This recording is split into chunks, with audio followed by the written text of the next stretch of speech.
और आज अटल बिहारी वाजपेयी जी की 100वीं जयंती है। पीएम मोदी सदैव अटल स्मृति स्थल पहुंचे हुए और भारत रत्न अटल जी को श्रद्धांजलि देंगे। प्रधानमंत्री नरेंद्र मोदी, निर्मला सीतारमण जी,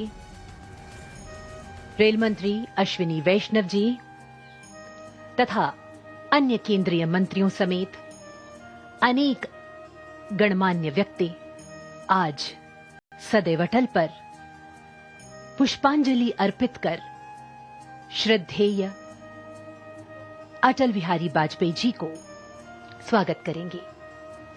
माननीय राष्ट्रपति द्रौपदी मुर्मू जी का सदैव अटल पर आगमन,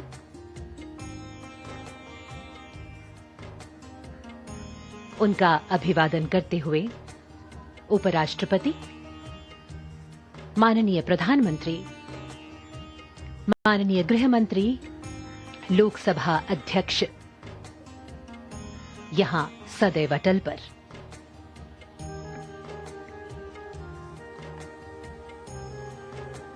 आज 25 दिसंबर का यह पावन दिवस राष्ट्र नेता, राजनेता, जननेता, पूर्व प्रधानमंत्री, भारत रत्न श्री अटल बिहारी वाजपेयी जी की जन्म जयंती पूरा देश सुशासन दिवस के रूप में मना रहा है।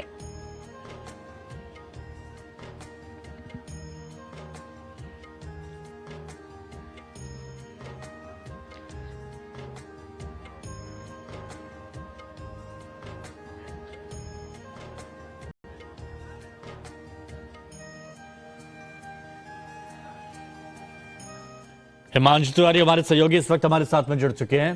हिमांशु, सदैव अटल पर इस वक्त हम देख रहे हैं राष्ट्रपति द्रौपदी मुर्मू पहुंच चुकी हैं और पुष्पांजलि अर्पित कर रही हैं, श्रद्धा सुमन अर्पित कर रहे हैं भारत रत्न अटल जी को। आज पूरा देश भी याद कर रहा है पूर्व प्रधानमंत्री भारत रत्न अटल बिहारी वाजपेयी जी को। जी बिल्कुल, देखिए पूरा देश आज याद कर रहा है और 100वीं जयंती के मौके पर अटल बिहारी वाजपेयी भारत रत्न, उनकी समाधि स्थल पर अभी राष्ट्रपति द्रौपदी मुर्मू ने अपने श्रद्धा सुमन अर्पित किए हैं।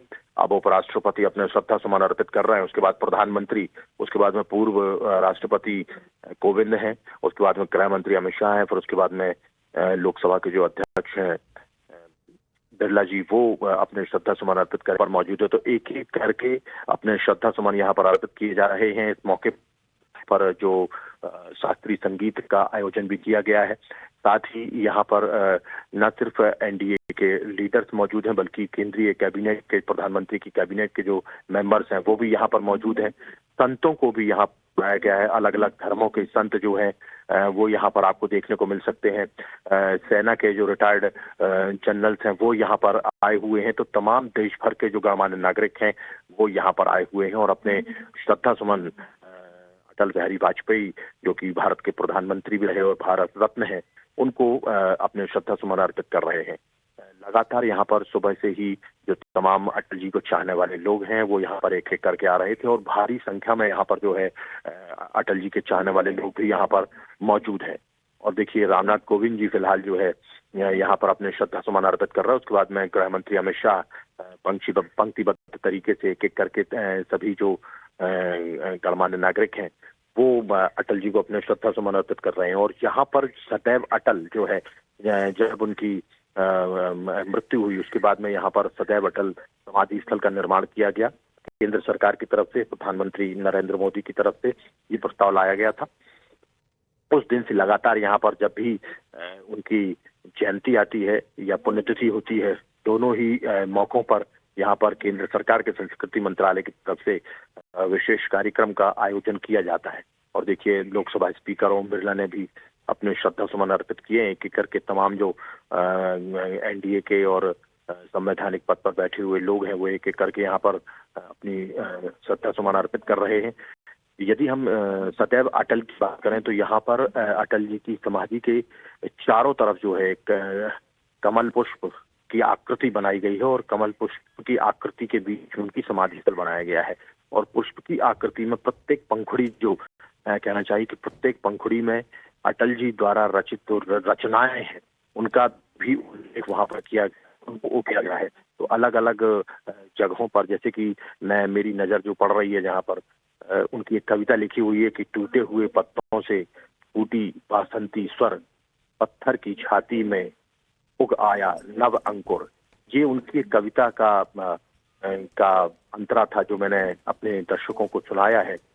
ये इस तरीके की जो तमाम उनकी कविताएं हैं, उनकी रचनाएं हैं, वो यहाँ सदैव अटल जो समाधि उनकी बनी हुई है उसमें कमल की पंखुड़ियों में एक एक पत्थर लगाया गया और उन पत्थरों को घेरा गया है। और शास्त्रीय संगीत साथ में एक करके जो तमाम लोग हैं वो श्रद्धा सुमन अपने लगातार पूरा देश आज याद कर रहा है। 25 दिसंबर को हमेशा जब वो थे तब भी उनका जन्मदिन जो है बहुत ही विशेष तौर पर मनाया जाता था। वो अपने आवास पर जो दिल्ली में उनके अलग अलग जगहों पर आवास रहे हैं, क्योंकि वो पहले सांसद भी रहे हैं, उसके अलावा मंत्री भी रहे हैं, प्रधानमंत्री भी रहे हैं। जब वो प्रधानमंत्री नहीं भी थे तब भी उनके आवास पर, जब वो अस्वस्थ थे तब भी लोग जाते थे उनसे मिलने के लिए, उनकी एक झलक पाने के लिए। और ये मेरे लिए भी सौभाग्य की बात है कि मैं भी उनसे एक बार मुलाकात कर चुका हूँ। उसके अलावा मैं जब उनका जब अंतिम संस्कार होता उस दौरान भी मैं वहाँ पर मौजूद था। जब वो एम्स में भर्ती हुए थे उस दौरान भी मैं वहाँ पर मौजूद था। प्रधानमंत्री उनको देखने के लिए आए थे। तो ये सारा वाकया मेरे सामने, वो प्रधानमंत्री भी रहे और उसके बाद में वो जब उनकी तबीयत खराब हुई तब भी हमने उनसे मुलाकात की। वो किसी से बात नहीं करते थे, गुमसुम बेड पर रहते थे, बावजूद उसके जो उनको चाहने वाले लोग थे वो उनसे मिलने के लिए जाते थे। घर में तांता लगता था, बड़ी लंबी लंबी लाइन लगती थी और सिर्फ उनको दर्शन पाने के लिए, उनको देखने के लिए लोग जाते थे। तो एक बहुत बड़ा व्यक्तित्व, बहुत बड़े कवि, एक महान पत्रकार, जो उनके अंदर जो खासियतें थी वो तमाम खासियतों के साथ में उनको भारत रत्न भी दिया गया था। और उन्हीं खासियतों के साथ वो फिलहाल विलीन हो गए थे। और आज भी देश के करोड़ों लोग जो भारतीय जनता पार्टी के करोड़ों कार्यकर्ता जो हैं वो उन्हें याद करते हैं। और आज भी कई लोगों की आंखें जो है वो नम हो जाती हैं उनके नाम से, क्योंकि जिस तरीके का उन्होंने व्यक्तित्व दिखाया है, चाहे वो संसद की बात करें हम, या सार्वजनिक जीवन की बात करें, या व्यक्तिगत जीवन की बात करें, तो हमेशा महानता का उन्होंने परिचय दिया। और आज भी उनको अजात शत्रु के नाम से उन्हें उपाधि दी जाती है, अजात शत्रु, जिसका कोई शत्रु नहीं है। मतलब राजनीति में होने के बावजूद, सार्वजनिक जीवन में होने के बावजूद जिस तरीके से उन्होंने अपने व्यक्तित्व को निखारा था, उनके जो विरोधी थे, धुर विरोधी थे, वो भी उनकी आलोचना नहीं कर पाते थे। और उन्होंने कुछ इस तरीके के माइलस्टोन भी सेट किए हैं राजनीति में, जो आज भी पार्लियामेंट में हमने देखा कि जो पिछले सत्र में जबरदस्त तरीके से हंगामा हुआ और बात यहाँ तक पहुंच गई कि कुछ सांसद घायल भी हो गए। संविधान पर चर्चा भी हुई, और जब जब संविधान पर चर्चा होती है निश्चित तौर पर अटल बिहारी वाजपेयी जी को याद किया जाता है, क्योंकि उन्होंने संविधान को रक्षा के लिए एक ऐसा कदम भी उठाया था कि सरकार गिरना अपनी मुनासिब समझा था, लेकिन एक वोट किसी भी स्थिति में साम दाम दंड भेद से अपनी तरफ लाने की उन्होंने कोशिश नहीं की थी। तो वो भी उन्होंने एक माइलस्टोन सेट किया है, एक आदर्श स्थापित किया है। और इसी आदर्श स्थापित करने, ऐसे बहुत सारे आदर्श हैं उनके जो उन्होंने स्थापित किए, और इसीलिए पूरी दुनिया उनको अजात शत्रु के नाम से भी जानती है। महान नायक थे वो, महान लीडर थे वो, और उन्होंने जो अपने जीवन में किया उन्होंने अपनी कविताओं के माध्यम से वो पब्लिक के सामने रखा भी, जनता के सामने रखा भी। और भारतीय जनता पार्टी के हजारों लाखों वर्कर्स जो हैं वो उनको अपना आइडल मानते हैं, आज भी अपना आइडल मानते हैं। खुद प्रधानमंत्री नरेंद्र मोदी उनको अपना आइडल मानते हैं। और इसकी वानगी हमें तब देखने को मिली थी जब और हिमांशु, एक बात और है कि अटल बिहारी वाजपेयी जी की रचनाएं अमर हो गई, हमेशा के लिए अमर हो गई। अभी भी जो तस्वीर यहाँ पर आ रही है, जब उनको श्रद्धा सुमन अर्पित किए जा रहे हैं, तो पीछे उनकी लिखी कुछ पंक्तियां हैं कि आदमी की पहचान उसके धन या आसन से नहीं होती, उसके मन से होती है। और इसीलिए आज अटल बिहारी वाजपेयी जी की जो पहचान है वो पूरी दुनिया जानती है। साथ ही वो ये भी लिखते हैं कि आदमी की पहचान उसके धन या आसन से नहीं बल्कि उसके मन से होती है। मन की फकीरी पर कुबेर की संपदा भी रोती है।